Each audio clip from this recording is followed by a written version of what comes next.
اللهم صل على حبيبنا محمد وعلى آله وصحبه أجمعين. بسم الله الرحمن الرحيم. السلام عليكم ورحمة الله وبركاته. بسم الله، الحمد لله، والصلاة والسلام على حبيب الله سيدنا محمد بن عبد الله وعلى آله وصحبه ومن والاه. سبحانك لا علم لنا إلا ما علمتنا إنك أنت العليم الحكيم ولا حول ولا قوة إلا بالله العلي العظيم. اللهم رب اشرح لنا صدورنا ويسر لنا أمورنا واحلل عقدة من ألسنتنا يفقه أقوالنا. اللهم فقهنا في الدين وعلمنا التأويل برحمتك يا رب العالمين. Walhamdulillahi Rabbil Alamin. Ahlan-ahlan kepada sahabat-sahabat semua, sabahun nur, sabahul khair. Selamat pagi, salam pertemuan dalam program Hayati Quran pada siri yang ke-699. Alhamdulillah, syukur kepada Allah Subhanahu Wa Taala, walaupun satu demi satu ayat yang kita ambil sebagai ibrah dan pengajaran pada setiap pagi, namun kita telah tiba pada muka surat 188 pada ayat yang ke-11 daripada surah yang ke-9 At-Taubah.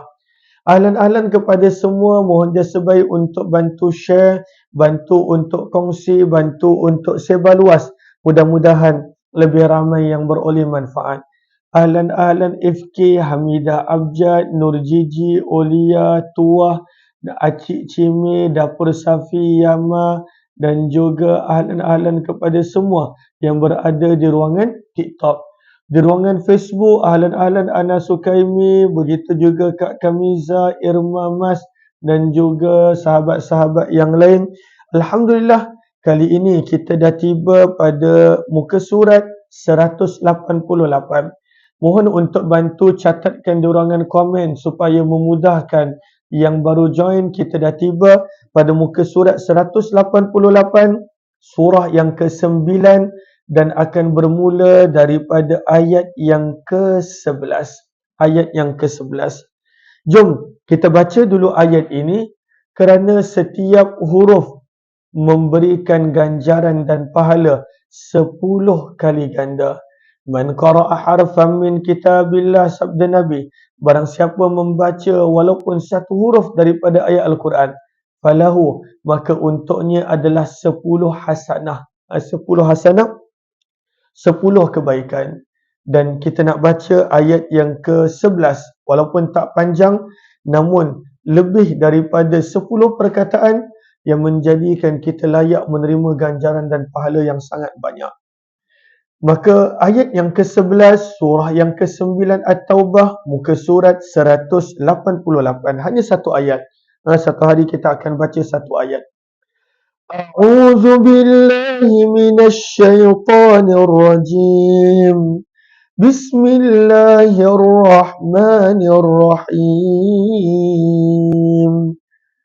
Fa'in تابوا وأقاموا الصلاة وآتوا الزكاة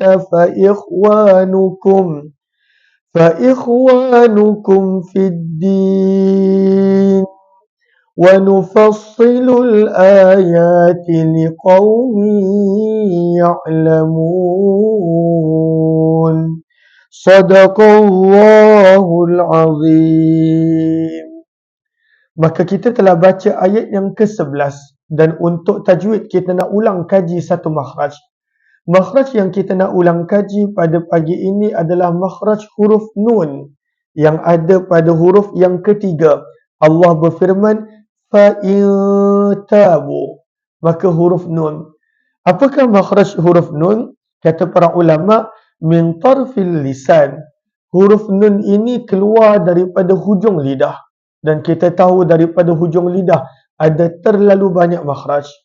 Maka hujung lidah ini perlu untuk menyentuh apa? Min tarfil lisan ma'ama yuhadhihi minal lithah. Hujung lidah ini perlu untuk menyentuh gusi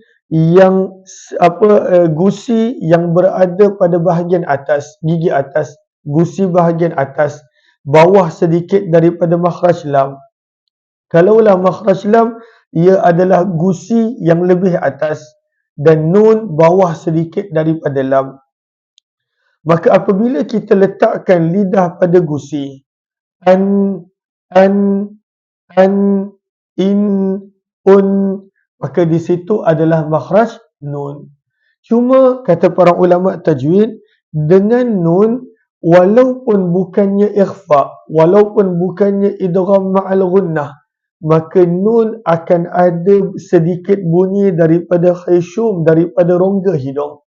Na, contoh kita baca nun berbaris, na, maka kena ada sedikit bunyi daripada rongga hidung. Ni, nu, maka ianya adalah gabungan hujung lidah bertemu dengan gusi gigi atas beserta dengan suara daripada rongga hidung. Cuma kalaulah ikhfa, maka gunnah tersebut akan menjadi 2 harakat seperti yang kita baca. Tabu. Cuma dalam ikhfa, maka nun tidak diletakkan pada makhrajnya. Sebaliknya dijauhkan daripada makhrajnya. Hanya pada izhar, maka nun diletakkan pada makhrajnya apabila dibaca. Maka ini adalah ulang kaji tajwid berkenaan tentang huruf nun. Jom kita lihat hari ini kita dah tiba pada siri yang ke-699 insya-Allah. Pada muka surat 699 kita telah baca tadarus, kita telah ulang kaji makhraj nun pada bahagian tajwid. Jom kita lihat terjemahan. Firman Allah Subhanahu wa taala.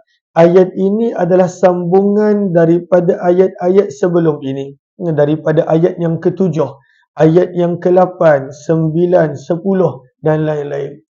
Maka Allah Subhanahu wa taala menceritakan pada ayat sebelum ini tentang golongan musyrikin yang telah ada perjanjian damai dengan Nabi, namun mereka tidak menghormati. Sebaliknya mereka menggunakan perjanjian damai tersebut sebagai satu peluang dan kesempatan untuk menyerang Nabi ataupun menolong dan membantu musuh-musuh Nabi SAW. Maka sebab itu kita nampak bermula daripada ayat yang ke-5, Al-Quran dah tegas tentang golongan ini.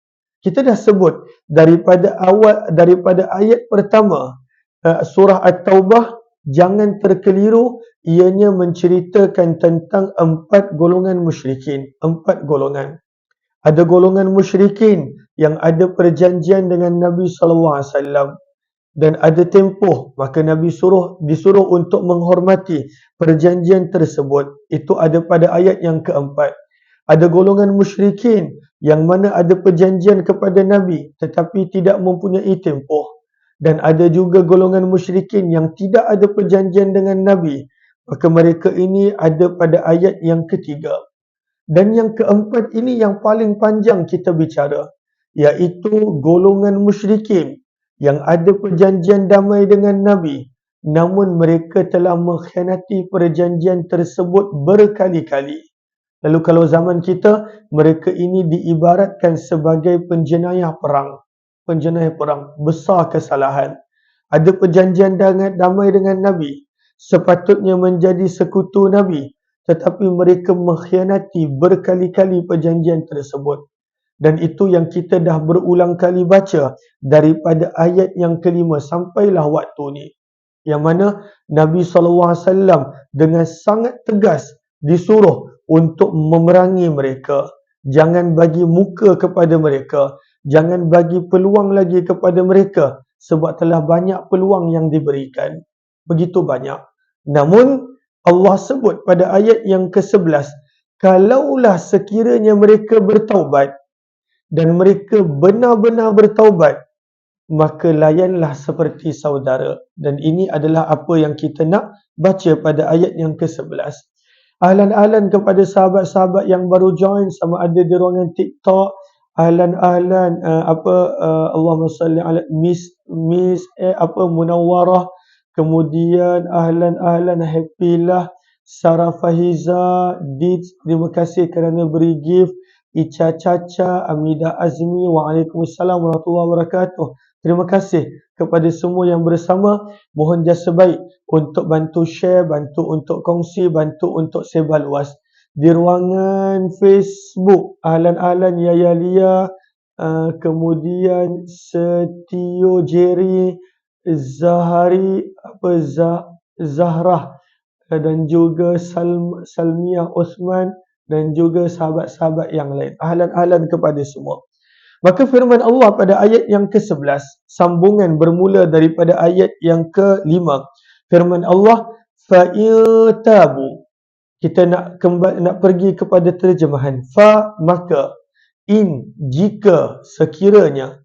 Tabu, mereka bertaubat. Wa aqamu, dan mereka mendirikan, dalam kurungan mereka menjaga, as-salah, akan salat. Wa atau, dan mereka menunaikan pembayaran, az-zakata, zakah. Fa, maka. Ikhwanukum, mereka ini adalah saudara-saudara kamu.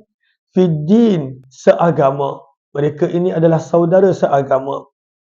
Firman Allah, wa nufassilul ayat, wa nufassil, dan kami jelaskan, kami detailkan, al-ayat, ayat-ayat itu, liqaumin, untuk golongan yang ya'lamun, mereka mengetahui tentangnya, ataupun ya'lamun, mereka mempunyai ilmu tentangnya.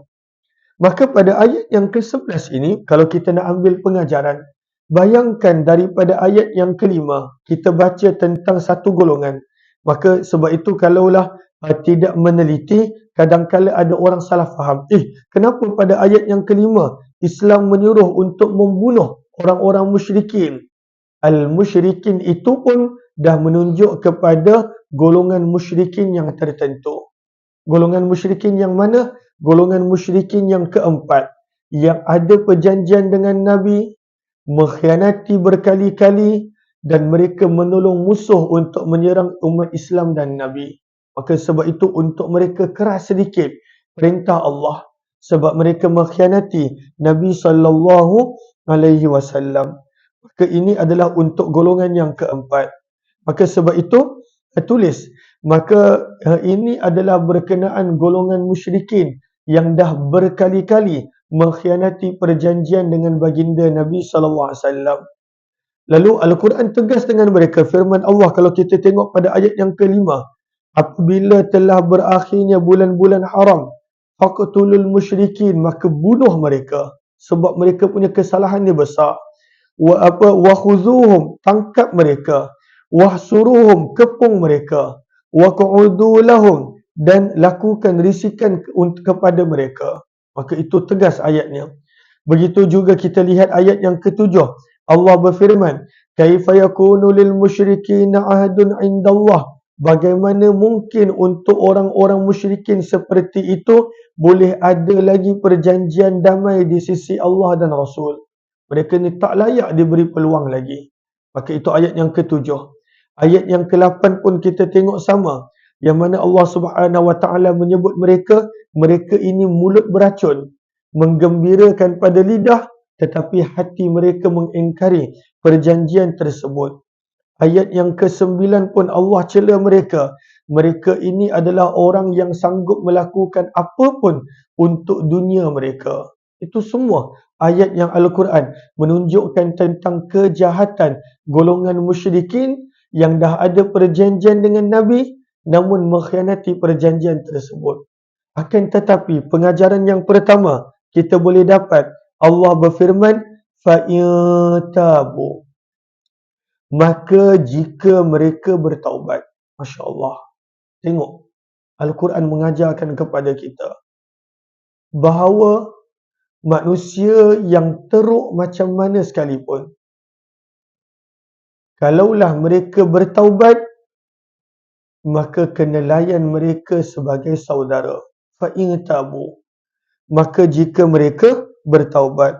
Sebab itu pengajaran yang pertama daripada fa'in tabu, kata para ulama adalah Allahumma salli ala Sayyidina Muhammad. Pengajaran yang pertama, menunjukkan jahat macam mana sekalipun manusia. Kalau kita tengok ayat ni dah jahat, Al-Quran suruh bunuh, tangkap, kepung dan lain-lain. Tetapi menunjukkan jahat macam mana sekalipun manusia tersebut, manusia tetap ada kemungkinan untuk bertaubat. Manusia itu boleh bertaubat jika dia ingin berubah. Manusia boleh bertaubat. Sebab itu saya ingat lagi kata-kata Imam Ghazali rahimahullahu ta'ala.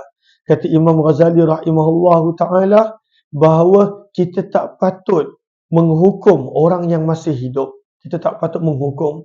Dia ni ahli neraka, dia ni ahli syurga, ataupun dia bagaimana. Kenapa? Selagi mana nyawa masih terkandung di badan, maka manusia itu boleh berubah. Manusia boleh berubah. Kita hanya boleh doakan yang baik-baik sahaja. Kadang-kadang kita panggil orang tu ahli neraka sebab seumur hidup dia begitu. Tapi dalam keadaan penghujung usia dia, tiba-tiba dia bertaubat dan berubah. Maka di sisi Allah, dia adalah orang yang baik sebenarnya apabila dia bertaubat. Maka sebab itu kata para ulama, pengajaran yang pertama, bila Allah sebut je fa'in tabu, menunjukkan manusia itu teruk macam mana sekalipun, kalaulah bertaubat, Allah terima taubat dia. Daripada kalangan para sahabat, kita boleh kira, boleh hitung berapa banyak para sahabat yang mana mereka ini pada awalnya datang nak bunuh Nabi. Pada awalnya datang nak bunuh Nabi. Dosa besar membunuh. Bahkan lebih besar daripada itu nak bunuh baginda Nabi SAW. Allahu Akbar. Umar bin Khattab, sahabat yang pertama, dalam perjalanan nak bunuh Nabi SAW, bertukar menjadi Khulafa Ar-Rashidin, sahabat Nabi SAW. Sahabat yang berlumba-lumba dengan Abu Bakar untuk melakukan kebaikan. Padahal pada kehidupannya, dia pernah dalam perjalanan nak bunuh Nabi. Tapi bertaubat menjadi orang beriman yang sangat baik. Sumamah bin Usal radhiyallahu ta'ala anhu. Sumamah bin Usal. Dia dalam perjalanan daripada Yamamah nak bunuh Nabi SAW. 3 hari Nabi ikatnya di tiang Masjid Nabawi. Berubah menjadi sahabat yang baik. Umair bin Wahab radhiyallahu ta'ala anhu datang dengan pedang yang beracun yang kalau kena pada Nabi, maka Nabi tak selamat. Nabi SAW pun tahu dia nak bunuh Nabi. Tapi bila dia tengok kemaafan Nabi SAW, menjadi sahabat Umair bin Wahab. Ikrimah bin Abi Jahal, orang yang paling bencikan Nabi SAW, anak kepada Abu Jahal. Bila tengok kemaafan Nabi, menjadi sahabat Nabi SAW. Hindun binti Utbah, orang yang sanggup membelah dada Hamzah, keluarkan isi. Kita tak boleh nak bayangkan manusia macam mana. Dia boleh belah dada mayat, dia boleh keluarkan organ dalaman. Tetapi bila dia tengok kemaafan Nabi, menjadi sahabiah yang sangat baik. Maka pengajaran yang pertama daripada fa'in tabu, manusia apabila dia bertaubat, maka Allah terima taubat dia, teruk macam mana sekalipun manusia tersebut. Cuma silapnya manusia ni, dia kadang-kala dia tetap mengungkit dosa yang lama. Orang tu dah bertaubat, dia tetap ungkit dosa yang lama. Nak tahu tak Dini pernah masuk penjara. Alhamdulillah. Padahal dia dah bertaubat. Daripada zahirnya kita nampak dia bertaubat. Dini jangan percaya. Dini kaki penipu. Kalaulah dia benar kaki penipu tak mengapa. Tapi bagaimana kalau dia telah bertaubat? Dalam keadaan Al-Quran menunjukkan kepada kita bahawa orang-orang yang Allah perintahkan untuk bunuh, bukan sekali, berkali-kali, bermula daripada ayat yang kelima. Al-Quran kata, jangan dah buat perjanjian dengan mereka, bunuh mereka, kepung mereka, tangkap mereka. Tapi Al-Quran berfirman, fa'in tabu, maka jika mereka bertaubat. Maka ini pengajaran yang pertama. Apakah pengajaran yang pertama? Bahawa teruk macam mana sekalipun keadaan manusia tersebut, kita kena ingat manusia boleh bertaubat. Manusia boleh bertaubat. Dan jangan kita buka dah keburukan dan keaiban dia apabila dia bertaubat. Jangan kita buka dah. Kita suka tak? Kalaulah kita kita buat dosa dan kita dah bertaubat, Allah buka aib kita. Kita suka tak? Tak ada siapa yang suka.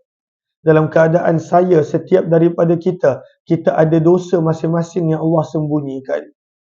Yang Allah sembunyikan dosa kita. Waktu muda, waktu remaja, waktu banyak tak tahu apa-apa. Banyak dosa yang kita buat, yang kita dah bertaubat. Dan Allah sembunyikan. Cuba kalau Allah buka balik dosa-dosa tersebut. Kita tak suka, maka tak sepatutnya kita membuka keaiban orang-orang yang telah bertaubat. Maka itu pengajaran yang pertama. Bahawa besar macam mana dosa sekalipun manusia tersebut, kita jangan terus hukum selagi mana dia hidup. Sebab dia mungkin boleh bertaubat dan Allah terima taubatnya. Firman Allah Subhanahu wa taala pada perkataan berikutnya. Firman Allah, wa aqamus salata wa atauz zakah. Firman Allah, dan mereka yang bertaubat ini, mereka menjaga salat dan mereka menunaikan bayaran zakat. Maka di sini dalam tafsir Ma'ariful Quran, maka ada disebut, maka kalaulah seseorang itu dia berkata dia masuk Islam, ataupun dia berkata dia bertaubat, maka dia tak boleh mengaku dengan mulut tanpa menunjukkan dengan amalan. Maka apakah amalan yang dia perlu tunjukkan yang dia telah Islam, yang dia telah bertaubat? Dua amalan. Yang pertama adalah dia benar-benar menjaga solat. Dia bukan sekadar solat. Dia bukan yusallun. Dia wa aqamus salah. Dia benar-benar menjaga solat. Dan yang kedua, apabila dia ada harta, dia menunaikan pembayaran zakat. Maka kita taklah kata bahawa amalan Islam tu dua ni je. Yang lain tak payah buat. Ini dia buat, tidak. Tetapi inilah dua tanda. Apabila seseorang itu benar-benar bertaubat, dia akan menjaga amalan ini. Sebab itu kan kita nampak ada orang kata, ya saya bertaubat. Kalaulah dia mengaku dia bertaubat, dia jaga solat, dia bayar zakat, maka insya-Allah itu tanda dia benar-benar taubat. Perkataan dia jaga. Dia bukan sekadar solat. Dia solat di masjid surau. Dia solat di awal waktu. Dia solat dalam keadaan sebaik-baik keadaan. Pergi mana pun dia solat. Maka itu sebenarnya tanda dia bertaubat. Tapi kalaulah pada waktu itu dia bertaubat, namun dia tak buat kedua-dua ini, ataupun salah satu, maka kena berhati-hati. Kita tak boleh tuduh dia mempermain-mainkan taubat. Kena berhati-hati. Sebab itu dalam tafsir Ma'ariful Quran, kata penulis bahawa Allah sebut dua amalan ini kerana ini adalah antara dua amalan yang sangat penting. Dan kalaulah seseorang itu benar-benar bertaubat, maka pengajaran yang kedua, dia akan sangat-sangat menjaga kedua-dua amalan ini. Kalaulah dia benar-benar bertaubat. Kalaulah dia benar-benar masuk Islam daripada syirik, maka dia akan menjaga dua benda ini. Kalaulah dia benar-benar bertaubat daripada maksiat dan dosa, dia akan benar-benar menjaga dua ini. Dia akan jaga salat dan dia akan jaga zakat. Sebab itu kalaulah ada orang nak masuk Islam, kita kena terangkan pada waktu itu pentingnya rukun Islam. Dan kita kena terangkan kalau dia nak masuk Islam, tidak dia mesti kena jaga solat dia. Solat itu adalah gambaran seseorang itu keislaman dia bagaimana. Solat dan zakat adalah gambaran bagaimana taubat seseorang itu. Orang yang benar-benar taubat, dia akan jaga solat. Dia bukan sekadar solat.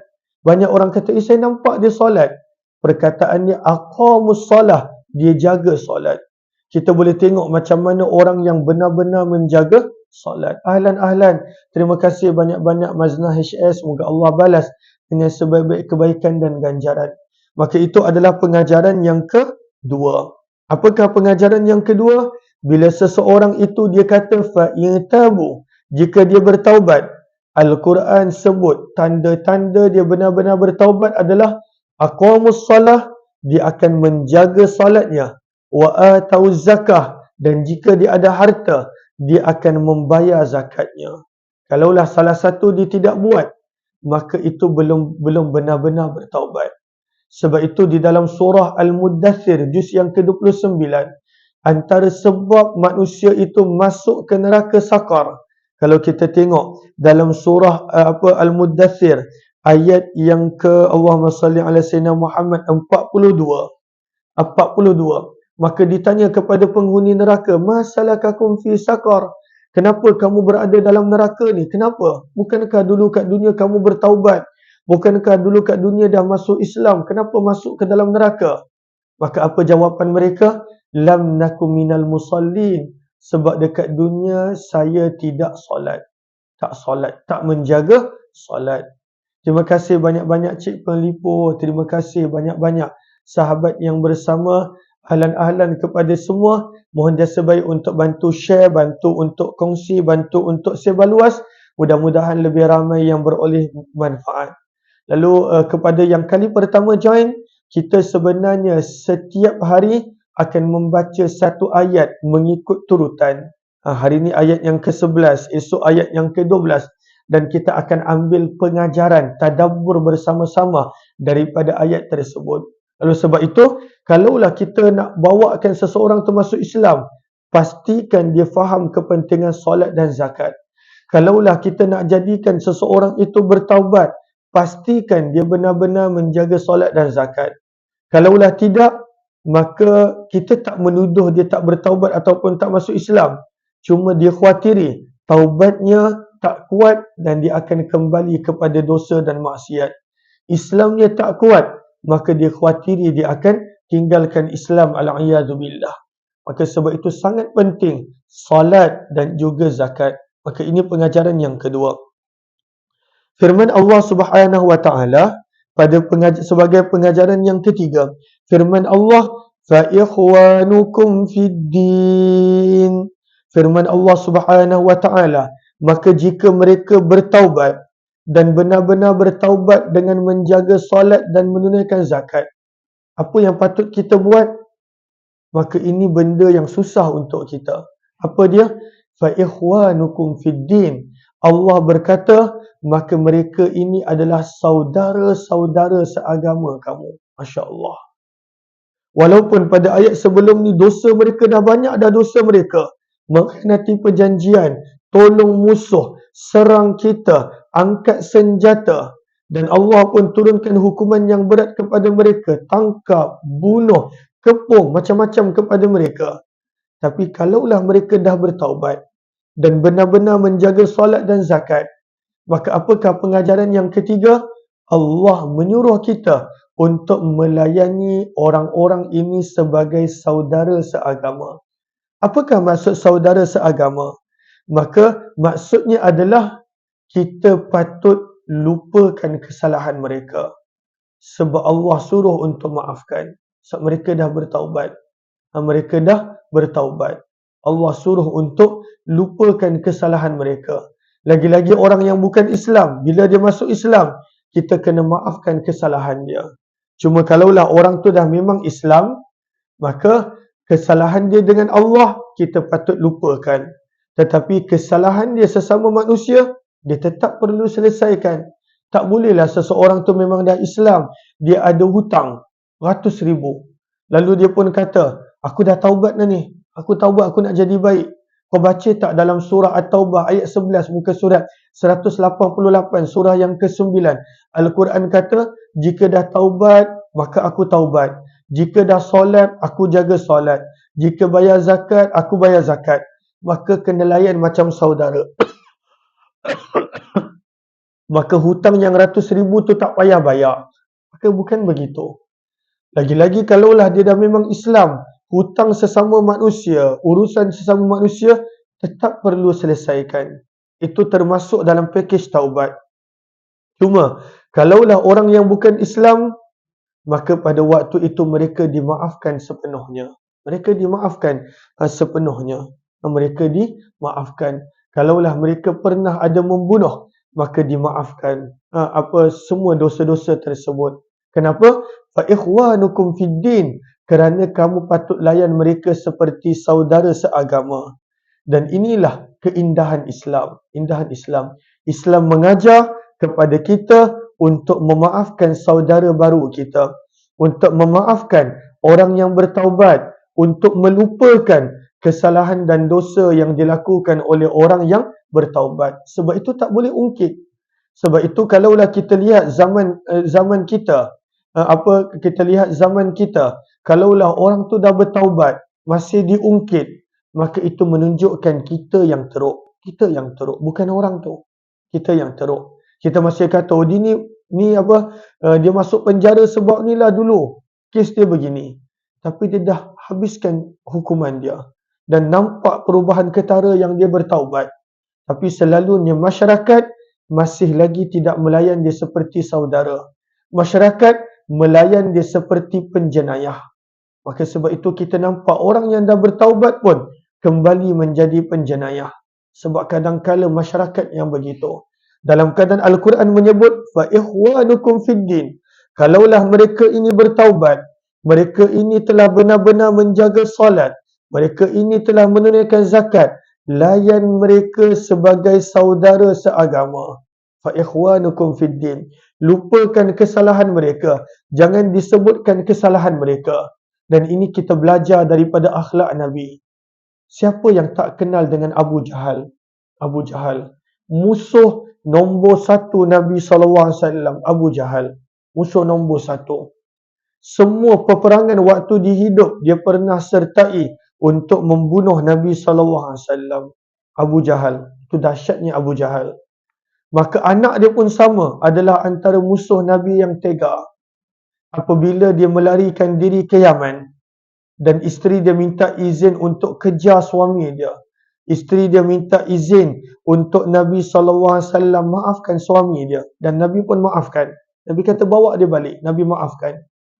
Maka sebelum dia datang, apabila Nabi dapat tahu dia makin hampir, sebelum dia datang, Nabi SAW pesan kepada para sahabat.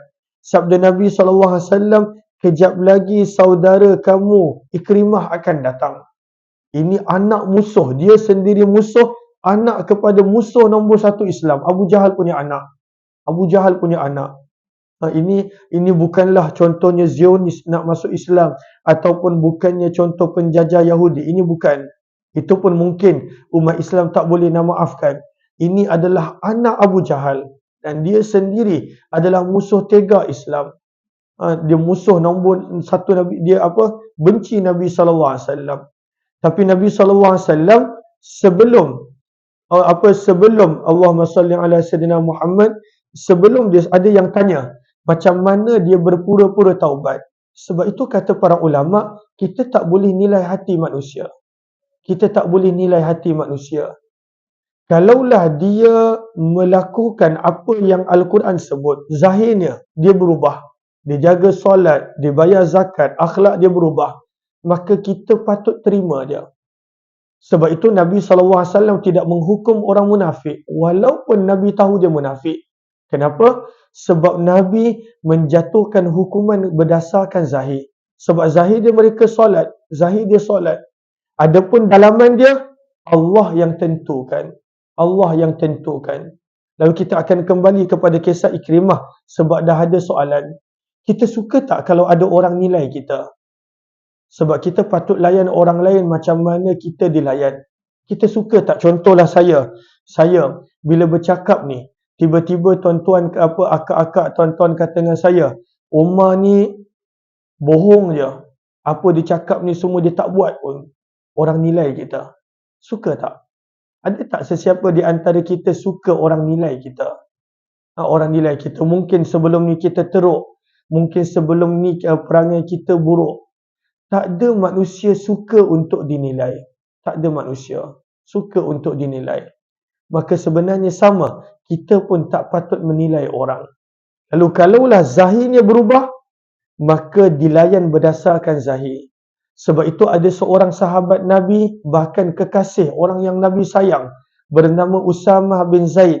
Gelarannya adalah Hibbu Rasulillah, orang yang disayangi oleh Nabi. Maka dalam satu peperangan, hadis yang sahih, hadis yang ada di dalam Bukhari dan Muslim, maka dalam satu peperangan, ada seorang musuh ini telah serang dia dengan teruk. Dan dia bertahan, dia kena serang dalam peperangan ni. Maka last sekali dia dapat peluang untuk serang musuh tersebut bersama dengan seorang lagi Ansar. Dan dia pada waktu itu serang musuh tersebut, dan apabila musuh ni tahu dia nak kalah, maka dia cepat-cepat zahirkan keislaman dia. Dia pun ucap asyhadu an la ilaha illallah wa asyhadu anna Muhammadar Rasulullah. Dia masuk Islam. Padahal tengah berperang ni. Tadi elok je dia serang Usamah, dia tak masuk Islam. Tapi bila dia hampir kalah, cepat-cepat dia masuk Islam. Maka Usamah bin Zaid buat apa? Dia pun kata dalam hati dia, orang ni masuk Islam sekadar nak selamatkan diri dia. Orang Ansar yang tolong dia tak nak. So dia kata ini orang Islam, Nabi larang daripada membunuh. Akan tetapi ketika itu Usamah bin Zaid teruskan niat dia dan dia pergi bunuh orang yang telah sebut pada zahirnya Islam. Nabi marah. Walaupun dia orang yang disayangi oleh Nabi. Dan Nabi SAW kata dengan dia, halla syaqaqta qalbah. Kalaulah engkau nak sangat menilai manusia, kenapa engkau telah tidak belah dada dia? Tengok hati dia bagaimana. Kalaulah engkau nak sangat nilai manusia, adakah dia betul masuk Islam ataupun berpura-pura? Adakah dia benar masuk Islam ataupun tidak? Kenapa tak belah dada dia? Tengok hati dia. Nak menunjukkan kita tidak dituntut untuk menilai dalaman manusia. Dan kita tak boleh pun menilai. Malaikat pun tak tahu dalaman manusia macam mana. Malaikat hanya mencatat setiap perbuatan manusia. Yang boleh menilai manusia hanyalah Allah Subhanahu wa ta'ala. Maka betul, terima kasih di atas pertanyaan yang sangat baik. Ini pertanyaan yang sangat baik. Terima kasih banyak Kak Maznah. Betul, niat seseorang itu Allah yang uruskan. Kita hanya boleh menilai daripada zahir. Maka kita kembali kepada kisah Ikrimah tadi. Maka sebelum Ikrimah sampai, Nabi SAW bersabda kepada para sahabat, la tasubbul amwat. Jangan kamu mencela ayah dia. Sebab Abu Jahal ni siapa tak kenal? Bilal kenal. Ammar bin Yasir kenal. Semua sahabat Mekah kenal. Abu Jahal ni macam mana? Bertahun-tahun menyakiti umat Islam. Tapi Nabi kata jangan mencela orang yang dah mati. Kenapa? Kerana mencela orang yang mati tidak memberi apa-apa mudarat kepada yang mati, cuma menyakitkan orang yang masih hidup. Ikrimah akan terasa. Maka kita belajar dalam sirah, dalam hadis, para sahabat tutup mulut. Para sahabat tak ada cakap, inilah anak Ikrimah, inilah anak Abu Jahal. Oh, ayah dia dulu jahat. Ayah dia dulu jahat. Ayah dia dulu macam ni. Ayah dia teruk. Ayah dia musuh Islam, contoh. Maka tak ada. Tak pernah kita dengar dalam sirah para sahabat sebut satu apa pun tentang Abu Jahal ataupun sebut apa pun tentang perbuatan para sahabat yang sebelum Islam. Tak ada pun sebut. Kerana kalau kita belajar daripada sini, fa ikhwanukum fid din. Mereka ini adalah saudara agama kamu. Pengajaran yang ketiga. Maka apakah maksud saudara seagama? Kita patut lupakan kesalahan mereka. Maafkan kesalahan mereka. Dan kita nilai berdasarkan zahir mereka. Dalaman mereka, biar Allah yang menilai. Dan penilaian Allah tidak ada kurang. Penilaian Allah lah yang paling tepat. Maka ini adalah pengajaran yang ketiga. Firman Allah Subhanahu wa ta'ala, pengajaran yang keempat, yang terakhir, wa nufassilul ayat liqaumin ya'lamun. Firman Allah, dan kami jelaskan dengan begitu detail ayat-ayat ini liqaumin ya'lamun, untuk orang yang ingin mengetahui tentangnya, untuk orang yang mencari ilmu. Daripada sini kita nampak kepentingan mencari ilmu. Maka bila kita mencari ilmu, maka kita akan nampak perkara yang sedetail-detail ini. Perkara yang sedetail-detail ini Allah jelaskan. Banyak je orang yang mana apabila dia tak nak mencari ilmu, maka pada waktu itu dia terhijab daripada kebenaran. Maka pengajaran yang keempat kita nampak, orang yang mencari ilmu, Allah akan bimbing. Allah akan ajar. Allah akan tunjukkan. Allah akan berikan pengetahuan yang benar. Maka sebab itu daripada sini pengajaran yang keempat, maka kita patut untuk berterusan mencari ilmu. Saya pun ya, setiap daripada kita ya, pentingnya untuk berterusan mencari ilmu. Mudah-mudahan adanya manfaat, insya-Allah. Kita dah terlebih masa. Saya minta maaf ambil masa lebih sedikit. Selalunya hanya setengah jam. Kita akan sambung esok, insya-Allah. Saya nak maklumkan kepada sahabat-sahabat yang berada di TikTok, kadangkala saya ada urusan-urusan yang mengejut. Lalu selalunya saya tak pandai nak maklumkan dekat TikTok. Saya tak berapa pandai. Lalu selalunya saya akan maklumkan di Facebook. Lalu kalaulah dah jam 8.30 kepada yang biasa join, Kak Amidah, Kak Ica Caca di TikTok, Kak Mazenah dan juga ramai lagi yang saya nampak selalu join, setiap hari join. Kalaulah 8.35 tu tak ada, maka boleh buka dekat Facebook, selalunya saya maklumkan. Selalunya saya akan maklumkan 5 minit sebelum. So selalunya 5 minit sebelum, kalaulah belum ada persediaan, bererti saya tak sempat nak buat. Kadang-kala masih dalam kereta, kadang-kala lain teruk, kadang-kala tak ada tempat nak berhenti, kadang-kala tak sempat sampai ke rumah. Maka selalunya saya maklumkan di Facebook. Macam contoh, Jumaat dan Khamis baru ni tak ada. Lalu saya minta maaf kalaulah membazir masa sebahagian yang menunggu, tetapi saya hargai sangat-sangat kepada lebih kurang 32 orang di TikTok, 40 orang di Facebook yang setiap hari bersama. Saya hargai sangat-sangat. Mudah-mudahan kita boleh khatamkan Al-Quran, insya-Allah. Walaupun setiap hari satu ayat. Allah tak pandang berapa banyak yang kita baca, Allah pandang berapa banyak yang kita boleh amalkan dan ambil pengajaran. Terima kasih semua. Jumpa lagi. Terima kasih kepada yang beri gift, yang bantu share, yang bantu komen, yang bantu tag rakan-rakan yang lain. Jumpa esok jam 8.30 pagi, ayat yang ke-12 pula. Assalamualaikum warahmatullahi wabarakatuh.